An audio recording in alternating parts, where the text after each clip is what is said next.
Okay, in the Dragonslayer's Son, there are 6 different heroes who all have their own equipment. I thought I'd go into what everyone's using since I can't be the only one who finds adventures kits interesting. Starting off, we have Kalvos. He's on the cover, so it's a little easier to say what he wears. For armor, he has a gambeson and a helmet. He uses a heater shield with his family emblem on it. For weapons, he has an arming sword and a dagger. In addition, he carries a cloak and at times some blankets for nighttime. Probably some rope too. After a certain point, he's given a walking stick since he can't ride his horse much farther. Krailveg has a very similar kit, but instead of having an arming sword, he has 2 engraved war axes. They were made by his father, a dwarven smith whose emblem is a pair of yellow axes. Krailveg can throw his axes, or use them together, or have one as a backup when he wants his shield. The handles on both of his axes break off over the course of the story, but they're easy to replace, compared to the heads anyway. Lorengave is a wizard, and so of course he has a staff. It's capped on either end with brass. This marks him as a journeyman wizard. He's earned the staff, but no ornamentation on it. He also wears a hood, which could be worn by itself in the medieval era. The last thing of note is his blue surcoat, since it's not mentioned if he's wearing trousers. Long surcoats could be worn without pants.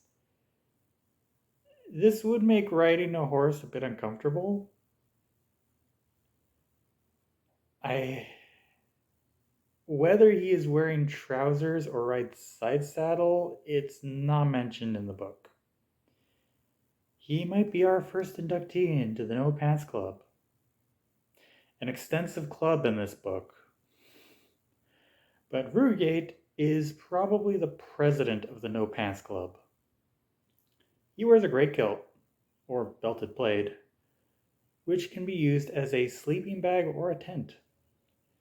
He also carries another blanket, but since he's a ranger, he needs a bow. And he has a longbow and a quiver, which he keeps on his side. He also uses a broad sax knife, which I just love. I like saxes. Enidave is pretty much a peasant woman. She wears a dress, but I can't get very specific. I didn't know what I do now about medieval dresses.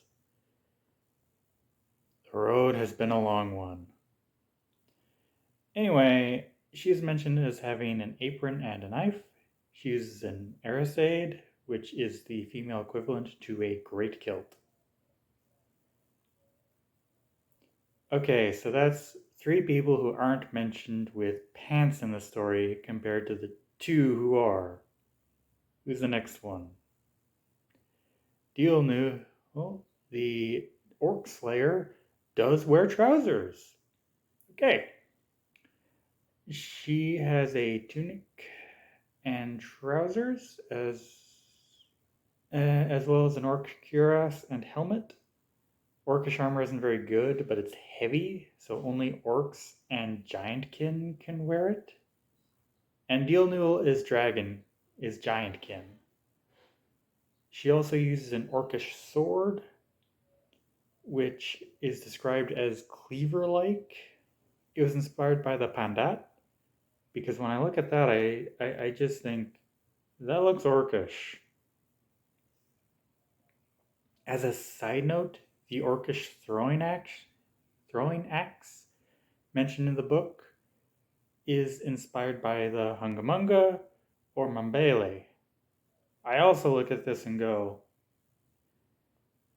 that looks like an orc weapon. Yeah, these things look scary, so they were a great fit for orcish weapons. Anyway, that's all. Wait, you want Pleadrain's kit? He's a dog. Okay, Pleadrain is a big white orc hound, bred to fight orcs and other monsters. His nose can smell them, his teeth can bite them, and his claws can tear them to shreds. And yet he remains as friendly and lovable as before. Not really a kit. Is he part of Kolvas's kit since he's Kolvas's dog? Doesn't matter. I hope you enjoyed learning about the equipment everyone uses. See ya.